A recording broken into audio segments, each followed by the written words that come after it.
Hello everyone guys, कैसे हैं आप लोग। उम्मीद करता हूं सब बढ़िया होंगे। सो गाइस, इन्वेस्टर प्राइड के एक ब्रांड न्यू वीडियो में आप लोगों का फिर से स्वागत है। इन गाइस, आज है संडे एंड आपको पता है कि मैं संडे को क्या करता हूं। गाइस, मैं करता हूं पोर्टफोलियो रिव्यू, तो इसीलिए इस संडे क्यूएनए वीडियो में लेके आया हूं।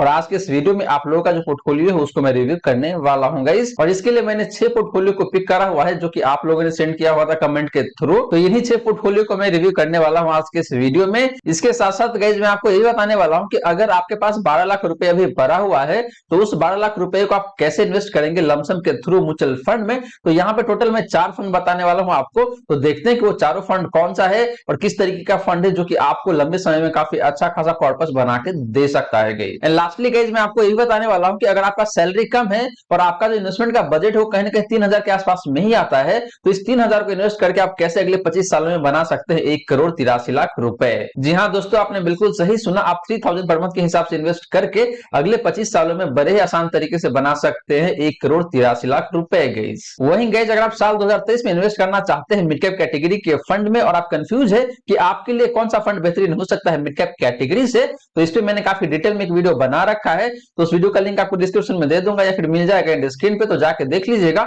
आप सभी के लिए काफी ज्यादा यूजफुल हो सकता है वो वीडियो भी। इन गाइस, आप भी चाहते हैं कि मैं आपका म्यूचुअल फंड पोर्टफोलियो को रिव्यू करूं तो आप अपना mutual fund portfolio comment section में मेंशन कर सकते हैं। आने वाले संडे को आपका भी पोर्टफोलियो में कवर करने वाला हूं गाइस। तो चलिए गाइस, स्टार्ट करते हैं आज का video. But guys, video start करने से पहले फटाफट कर दीजिए इस वीडियो को लाइक। इन चैनल आपने अभी तक सब्सक्राइब नहीं किया हुआ देन प्लीज सब्सक्राइब कीजिए चैनल को।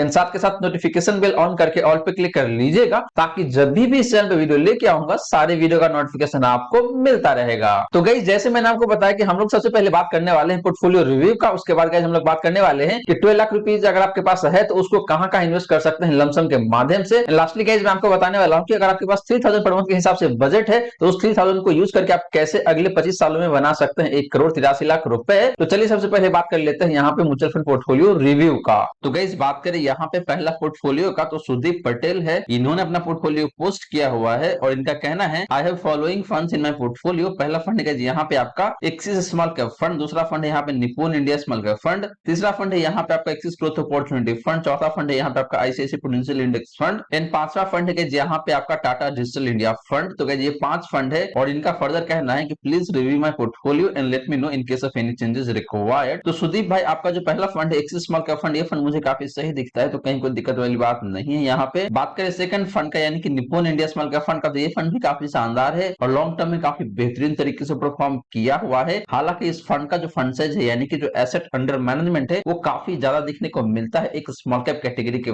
फंड के लिए। तो इस बात को आपको जरूर ध्यान में रखना चाहिए क्योंकि फ्यूचर में क्या हो सकता है कि फंड साइज बहुत ज्यादा होने से उस पर्टिकुलर फंड का जो परफॉर्मेंस है वो खराब हो सकता है, उस पर्टिकुलर फंड का जो एफिशिएंसी है वो खराब हो सकता है। तो इस बात को आपको जरूर ध्यान में रखना चाहिए, अदरवाइज कोई दिक्कत नहीं है। इस फंड में परफॉर्मेंस काफी शानदार है इस फंड का। बात करें यहाँ पे थर्ड फंड का यानी कि एक्सिस ग्रोथ अपॉर्चुनिटी फंड का, तो सुदीप भाई आपका जो फंड है ये फंड वैसे तो ठीक ठाक सा फंड है लेकिन पिछले 2 से 3 सालों में उतना अच्छा परफॉर्म नहीं किया हुआ है। तो यहाँ पे मैं आपको सजेस्ट करूंगा कि आपको अल्टरनेटिव फंड के साथ जाना चाहिए और यहाँ पे 2 अल्टरनेटिव मैं आपको सजेस्ट कर सकता हूँ। पहला हो सकता है आपके लिए SBI large and mid cap fund and दूसरा फंड हो सकता है यहाँ पे आपके लिए Motilal Oswal large and mid cap fund. तो इन दोनों में से किसी एक फंड के साथ आप जा सकते हैं, आपके लिए बेहतर होगा। मोस्ट प्रोबेबली आपको मैं यहाँ पे सजेस्ट करूंगा कि आप SBI large and mid cap fund के साथ चले जाए क्योंकि एसबीआई एक काफी अच्छा खासा नाम है, इसका ब्रांड वैल्यू भी मार्केट में काफी बेहतरीन है एंड एक जो ट्रस्ट फैक्टर है वो काफी आता है एसबीआई के साथ। तो इसीलिए आप यहाँ पे एक्सिस ग्रोथ अपॉर्चुनिटी फंड से एग्जिट करके आप जा सकते हैं SBI large and mid cap fund के साथ। बात करें फोर्थ फंड का यानी कि आईसीआईसीआई प्रूडेंशियल इंडेक्स फंड का, तो ये फंड भी देखे तो वैसे काफी शानदार फंड है, कहीं कोई दिक्कत मुझे लगता नहीं है। इंडेक्स फंड में देखा जाए तो बहुत ज्यादा का फर्क नहीं होता है, सारे ही फंड मोटा मोटी सिमिलर लाइन पे ही परफॉर्म करता है क्योंकि ये एक पर्टिकुलर इंडेक्स को रेप्लिकेट करता है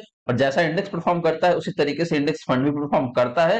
तो आपको यहाँ पे टेंशन लेने की जरूरत नहीं है। हाँ, ये बात जरूर है कि एक विश्वसनीय नाम यहाँ पे होना चाहिए। तो आईसीआईसीआई प्रूडेंशियल काफी अच्छा खासा नाम है, तो आप इस फंड के साथ भी कंटिन्यू करके चल सकते हैं। बात करें लास्ट फंड का यानी कि टाटा डिजिटल इंडिया फंड का, तो सुदीप भाई ये फंड वैसे देखे तो काफी सही है लेकिन आईटी सेक्टर में काफी अच्छी खासी गिरावट आई हुई है जिसकी वजह से देखे तो सिर्फ टाटा डिजिटल इंडिया फंड ही नहीं, इस कैटेगरी के जितने ही फंड है सारे फंड ने अंडर परफॉर्म किया हुआ है और काफी खराब रिटर्न दिए हुआ है पिछले 1 से 2 सालों में। तो यहाँ पे आपको बने रहने की जरूरत है, आपको यहाँ पे एग्जिट नहीं करना चाहिए और मैं उम्मीद करता हूँ कि आपने काफी कम पैसे लगाया होगा टाटा डिजिटल इंडिया फंड में क्योंकि ये एक सेक्टोरल फंड है और हमेशा सेक्टोरल फंड में आपके पोर्टफोलियो का सिर्फ 5 से 10% ही पैसे जाना चाहिए। तो सुदीप भाई आपका जो पोर्टफोलियो है ओवरऑल काफी सही है, मुझे कहीं कहीं कोई दिक्कत लगता नहीं है। आपको एक ही चेंज करना है, एक्सेस ग्रोथ अपॉर्चुनिटी फंड से एग्जिट करके आपको चले जाना चाहिए SBI large and mid cap fund के साथ। बात करेंगे नेक्स्ट पोर्टफोलियो का, तो यहाँ पे लक्ष्य ज्योति दास है, इन्होंने अपना पोर्टफोलियो पोस्ट किया हुआ है और इनका कहना है कि सर मेरा पोर्टफोलियो सभी डायरेक्ट प्लान है, टाइम होराइजन 20 से 25 सालों का है और सारे का सारा एसआईपी है इनका।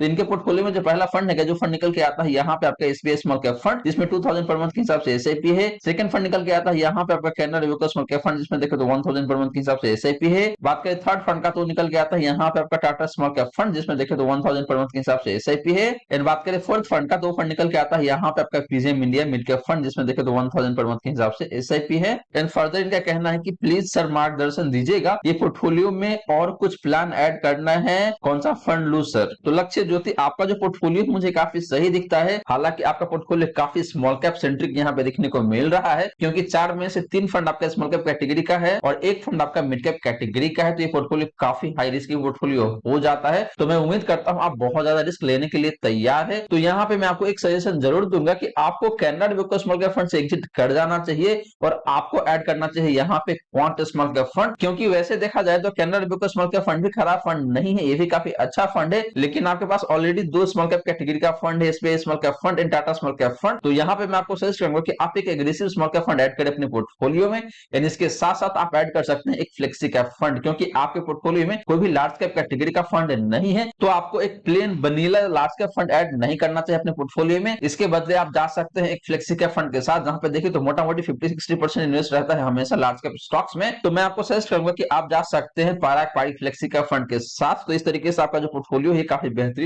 हो जाता है। तो आपके पोर्टफोलियो में जो फाइनल फंड्स निकल के आता है, पहला फंड रहेगा एसबीआई स्मॉल कैप फंड, दूसरा फंड रहेगा यहाँ पे क्वांट स्मॉल कैप फंड, तीसरा फंड रहेगा आपका टाटा स्मॉल कैप फंड, चौथा फंड रहेगा आपका यहाँ पे PGM India mid cap fund and पांचवा फंड रहेगा यहाँ पे आपका Parag Parikh flexi cap fund. तो इस तरीके से देखें तो आपका जो पोर्टफोलियो है काफी कंप्लीट नजर आएगा। बात करेंगे इस नेक्स्ट पोर्टफोलियो का, तो यहाँ पे दीपांजन प्रधान है, इन्होंने अपना पोर्टफोलियो पोस्ट किया हुआ है और इनका कहना है thank you for this wonderful video, can you please review my portfolio and suggest 2 small cap funds. तो दीपांजन के पोर्टफोलियो में जो पहला फंड निकल के आता है, जो फंड है यहाँ पे आपका PGIM India mid cap fund, second fund है यहाँ पे आपका Parag Parikh flexi cap fund, third fund है यहाँ पे आपका Mirae asset emerging blue chip fund. तो ये एक large and mid cap category का फंड है। तो इन तीनों फंड में इन्होंने ऑलरेडी इन्वेस्ट करके रखा हुआ है। अब इनका प्लान है कि भाई अपने पोर्टफोलियो में 2 स्मॉल कैप कैटेगरी के फंड को ऐड करो। फर्दर इनका कहना है यहाँ पे कि now I want to invest 2000 in 2 small cap funds of ₹1000 each. SIP करेंगे ये, but I am confused which 2 will be ideal. My shortlisted funds are Canara Robeco small cap fund, Nippon India small cap fund, Tata small cap fund, Quant small cap fund and Axis small cap fund. तो guys Dipanjan ने यहाँ पे small cap category के fund को select करके रखा हुआ है। अब इनको कंफ्यूजन है कि भाई कौन सा फंड इनके लिए बेहतर हो सकता है। तो दीपांजन आपने अपना रिस्क प्रोफाइल यहाँ पे मेंशन नहीं किया हुआ है। तो मैं दोनों ही हिसाब से देखता हूँ कि अगर आप एक हाई रिस्क इन्वेस्टर है, बहुत ज्यादा रिस्क लेना जानते हैं, इन दैट केस आपको यहाँ पे Nippon India small cap fund के साथ and Tata small cap fund के साथ जाना चाहिए। वहीं अगर आपका risk profile moderate to moderately high आता है, इन दैट केस आप जा सकते हैं Canara Robeco small cap fund के साथ and Axis small cap fund के साथ। तो दीपांजन इस हिसाब से देखें तो आपके पोर्टफोलियो में जो 3 फंड है तो ऑलरेडी रहेगा ही, लेकिन मैंने जो बताया 2 स्मॉल कैप कैटेगरी का फंड वो आप ऐड कर सकते हैं depending on your risk profile. बात करेंगे इस नेक्स्ट पोर्टफोलियो का, तो यहाँ पे तुषार कांति दे है,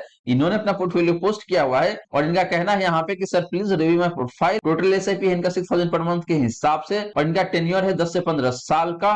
गोल है वेल्थ क्रिएशन का। पहला फंड जो निकल के आता है यहाँ पे वो फंड है पराग पारी फ्लेक्सी कैप फंड, जिसमें 2000 पर मंथ के हिसाब से एसआईपी है। सेकंड फंड है यहाँ पे आपका टाटा स्मॉल कैप फंड, जिसमें देखे तो 2000 पर मंथ के हिसाब से एसआईपी है। एंड थर्ड फंड है यहाँ पे आपका क्वांट स्मॉल कैप फंड, जिसमें देखे तो अगेन 2000 पर मंथ के हिसाब से एसआईपी है। फर्दर इनका कहना यहाँ पे ये है कि please suggest if I need to add any large cap fund like Canara Robeco blue chip fund in place of 1 small cap fund और continue with the current selection. तो तुषार मुझे नहीं लगता है आपको यहाँ पे एक लार्ज कैप फंड ऐड करना चाहिए, क्योंकि आपने ऑलरेडी पराग पारी फ्लेक्सी कैप फंड को ऐड करा हुआ है अपने पोर्टफोलियो में और पराग Parikh flexi cap fund mostly invest करता है लार्ज कैप कैटेगरी के स्टॉक्स में ही। तो देखा जाए तो मोटा मोटी 50-60% इन्वेस्ट करता है पराग Parikh flexi cap fund large cap stocks में। तो ऑलरेडी यहाँ पे लार्ज कैप स्टॉक में काफी ज्यादा पैसे जा रहा है, तो आपको टेंशन लेने की जरूरत नहीं है। आपको यहाँ पे कोई लार्ज कैप कैटेगरी के फंड को ऐड नहीं करना चाहिए मेरे हिसाब से।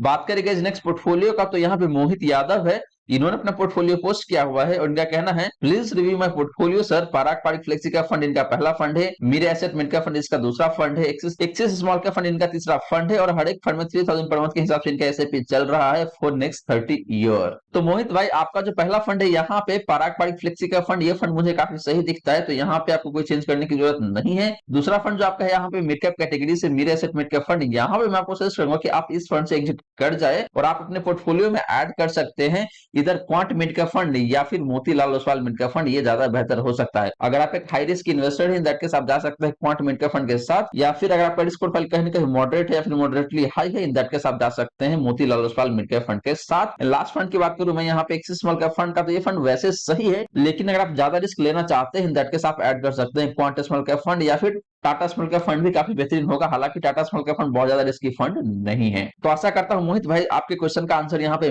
मिल गया होगा। बात करेंगे नेक्स्ट पोर्टफोलियो का, तो यहाँ पे एसके तिवारी है, इन्होंने अपना पोर्टफोलियो पोस्ट किया हुआ है और इनका कहना है, सर मेरा पोर्टफोलियो ठीक है या नहीं। पहला फंड इनके पोर्टफोलियो में जो निकल के आता है जो फंड है एसबीआई स्मॉल कैप फंड, जिसमें 5000 पर मंथ के हिसाब से एसआईपी है। सेकंड फंड यहाँ पे निकल के आता है आपका निपुण इंडिया स्मॉल कैप फंड, जिसमें 2000 पर मंथ के हिसाब से एसआईपी है। थर्ड फंड जो निकल के आता है जो फंड है यहाँ पे आपका एक्सिस स्मॉल कैप फंड, जिसमें देखे तो 5000 पर मंथ के हिसाब से एसआईपी है। गैस मुझे पता नहीं है 500 लिखा हुआ है या फिर 5000 ये कहना चाहते थे, तो 500 हो या फिर 5000 हो मायने नहीं रखता है। नेक्स्ट फंड जो निकल के आता है जिनके पोर्टफोलियो में वो फंड है यहाँ पे SBI Magna mid cap fund, जिसमें देखे तो 2500 पर मंथ के हिसाब से इनका एसआईपी चल रहा है। तो एसके तिवारी जी, आपका जो पहला फंड है एसबीआई स्मॉल कैप फंड, ये फंड वैसे काफी सही फंड है, तो आप इस फंड के साथ कंटिन्यू कर सकते हैं। बट ध्यान रहे एसबीआई स्मॉल कैप फंड में लमसम इन्वेस्ट आप नहीं कर सकते, यानी कि कभी भी आपको अपने फंड को टॉप अप करना होगा, इन दैट केस आप एसबीआई स्मॉल कैप फंड को टॉप अप नहीं कर सकते हैं। तो ये एक इश्यू है इस फंड के साथ, तो इसको आप ध्यान में रख सकते हैं। बात करें नेक्स्ट फंड का यानी कि निपुण इंडिया स्मॉल कैप फंड का, तो ये फंड वैसे काफी सही है, लेकिन मैंने पहले भी बताया कि इस फंड का फंड साइज बहुत ज्यादा है, तो आगे चल के बिल्कुल पॉसिबल है कि इस फंड का जो रिटर्न है वो खराब हो सकता है गाइस। क्योंकि क्या होता है ना कि बहुत ज्यादा फंड साइज होने से फंड का जो एफिशिएंसी है वो कम हो जाता है और इस वजह से देखें तो रिटर्न पे इंपैक्ट आ जाता है और रिटर्न कम होने लगता है। तो इस बात को आप ध्यान में रख सकते हैं। एंड तीसरा फंड आपने यहाँ पे रखा हुआ है एक्सिस स्मॉल कैप फंड, जिसमें आपने 5000 या फिर 500 पर मंथ के हिसाब से SIP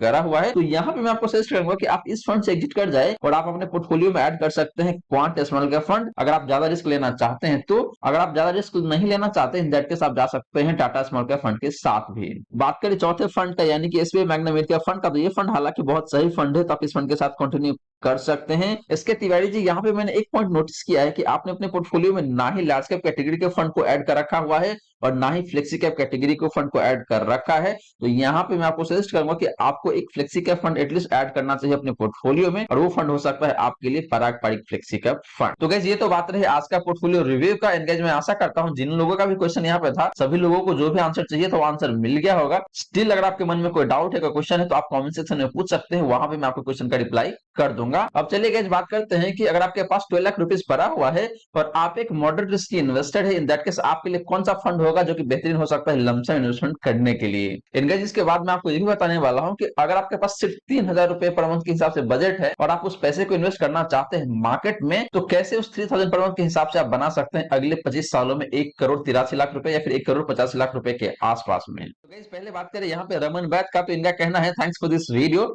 my father has 12 lakh rupees for lump sum investment, can you please suggest free fund for lump sum investment, his age is 54 and he can take moderate risk. तो guys यहाँ पे देखा जाए तो इनके पास 12 लाख रुपए पड़ा हुआ है और उस 12 लाख रुपए को ये इन्वेस्ट करना चाहते हैं लमसम के रूप में मार्केट में। तो इनका यहाँ पे यही कहना है कि भाई इनके लिए कौन कौन सा फंड है जो कि बेहतरीन हो सकता है, और ये एक 54 साल का इंसान है और इनका रिस्क एपेटाइट कहीं कहीं देखे तो मॉडरेट के आसपास में आता है गाइस। तो गाइस यहाँ पे मैंने 4 फंड चूज करा हुआ है और चारों फंड का सबसे पहले हम लोग बात करने वाले हैं लमसम रिटर्न का, एंड देन गाइस हम लोग बात करने वाले हैं इन चारों फंड का डिफरेंट रिस्क रेशियोज का। तो बात कर लेते हैं गाइस यहाँ पे पहला फंड का, तो फंड निकल के आता है यहाँ पे आपका निपुण इंडिया लार्ज कैप फंड। बात करेंगे जिस फंड का लमसम रिटर्न का, तो लास्ट 1 ईयर में इस फंड ने काफी शानदार रिटर्न दिया हुआ है और वो निकल के आता है यहाँ पे आपका 26.04% का। बात करेंगे पिछले 3 सालों का, पिछले 3 सालों में इस फंड ने आपको 33.22% का रिटर्न दिया हुआ है, एंड पिछले 5 सालों में इस फंड ने आपको 13.14% का रिटर्न दिया हुआ है। बात करेंगे जिस फंड का रिस्क रेशियोज का, तो पहले बात कर लेते हैं यहाँ पे स्टैंडर्ड डिवीजन का। तो निपुण इंडिया लार्ज कैप फंड का जो निकल के आता है यहाँ पे आपका 17.05 का। बात करें इस फंड का साफ रेशियो का, तो निकल के आता है यहाँ पे आपका 1.11 का।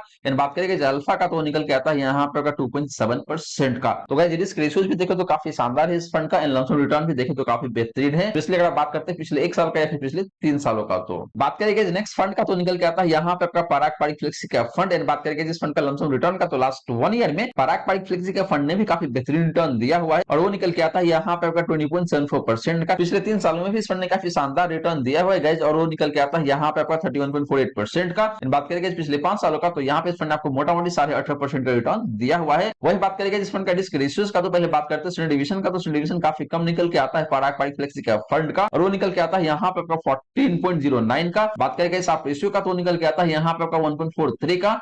बात करेंगे अल्फा का, तो निकल के आता है यहाँ पे आपका मोटा मोटी 8.5% का। तो गाइस पराग पारिक फ्लेक्सी का फंड का भी देखे तो लमसम रिटर्न भी काफी शानदार है, एंड रिस्क रेशियोज भी देखे तो काफी बेहतरीन निकल के आता है। वही बात करेंगे मिड कैप फंड का, तो निकल के आता है यहाँ पे आपका Motilal Oswal mid cap fund. And बात करेंगे जिस फंड का लमसम रिटर्न का, तो लास्ट 1 ईयर में जो रिटर्न दिया हुआ है Motilal Oswal mid cap fund ने, वो निकल के आता है यहाँ पे आपका 26.08% का। पिछले 3 सालों में इस फंड ने आपको 41.43% का रिटर्न दिया हुआ है, एंड पिछले 5 सालों में देखें तो इस फंड ने आपको 16.7% का रिटर्न दिया हुआ है। तो गाइस रिटर्न काफी शानदार है, कहीं कोई दिक्कत वाली बात नहीं है। बात करेंगे रिस्क रेशियोज का, तो पहले बात कर लेते हैं स्टैंडर्ड डिवीजन का, तो Motilal Oswal mid cap fund का डिवीजन निकल के आता है जो निकल के आता है यहाँ पे आपका 16.89 का। बात करेंगे साफ रेशियो का, तो निकल के आता है यहाँ पे आपका 1.48 का।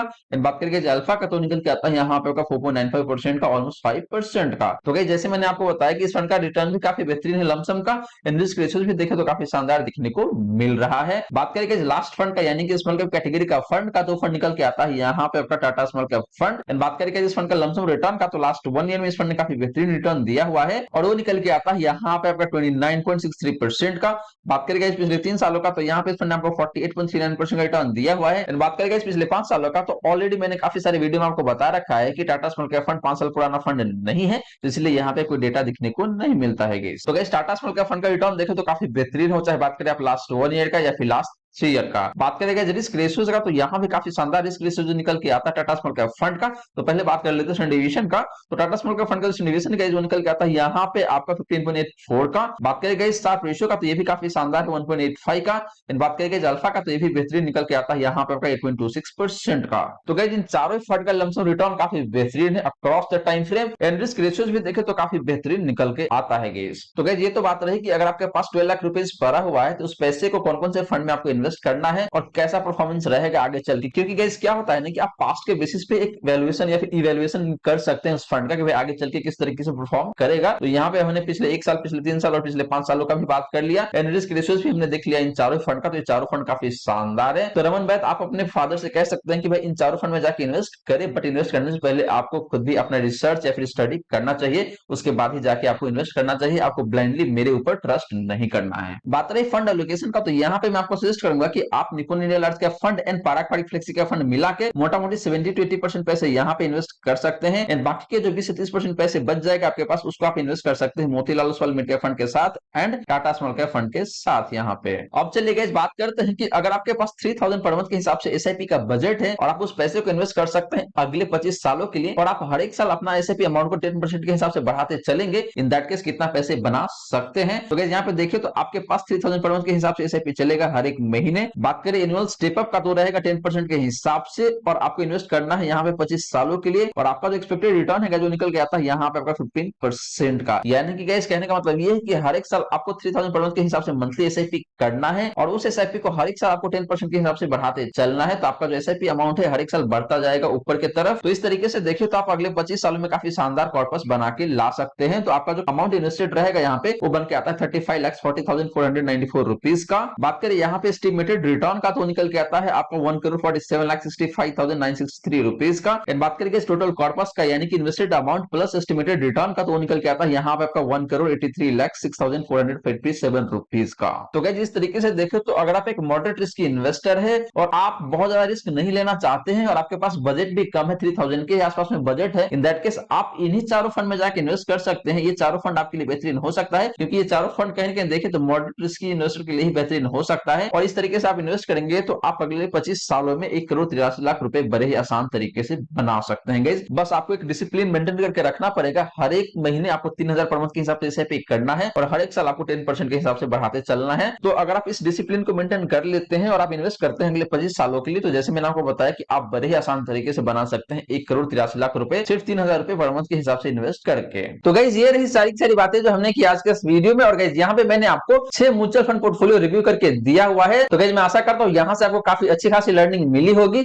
और उस लर्निंग को आप अपने म्यूचुअल फंड पोर्टफोलियो पे भी अप्लाई कर सकते हैं और आप अपना म्यूचुअल फंड पोर्टफोलियो को भी अच्छा बना सकते हैं। इसके साथ साथ गाइस मैंने आपको ये भी बताया कि अगर आप इन्वेस्ट करना चाहते हैं लमसम के थ्रू, तो वो चार्ट फंड कौन सा है जो कि आपके लिए बेहतरीन हो सकता है अगले 20 से 25 सालों के लिए। लास्टली गाइस मैंने आपको ये भी बताया कि अगर आप एसआईपी स्टार्ट करना चाहते हैं और आपके पास सिर्फ 3,000 पर मंथ के हिसाब से बजट है, तो उस 3,000 को यूज करके आप कैसे बना सकते हैं 1,83,00,000 रुपए अगले 25 सालों में। तो गाइस आशा करता हूं जितनी बातें मैंने बताने की कोशिश किया है सारी बातें आपको समझ में आ गया होगा। मन में अगर कोई डाउट है, कोई क्वेश्चन है, तो फटाफट कमेंट सेक्शन में पूछ लीजिए, आपके क्वेश्चन का रिप्लाई मैं कर दूंगा। वहीं गाइस वीडियो अच्छी लगी हो तो वीडियो को लाइक जरूर करें, इन वीडियो को शेयर कर दें अपने फ्रेंड फैमिली सर्कल में। इन गाइस आप चाहते हैं कि मैं आपको म्यूचुअल फंड पोर्टफोलियो को रिव्यू करूं, तो आप अपना mutual fund portfolio comment section में मेंशन कर सकते हैं। आने वाले संडे को आपका पोर्टफोलियो भी कवर करने वाला हूं। एंड लास्टली गाइस आपने चैनल को अभी तक सब्सक्राइब नहीं किया हुआ है, देन प्लीज सब्सक्राइब कीजिए चैनल को एंड साथ के साथ नोटिफिकेशन बेल ऑन करके ऑल पे क्लिक कर लीजिएगा, ताकि जब भी इस चैनल पे वीडियो लेके आऊंगा सारे वीडियो का नोटिफिकेशन आपको मिलता रहेगा। So guys thank you so much for watching this video. मिलते हैं अगले वीडियो में। जय हिंद, जय भारत।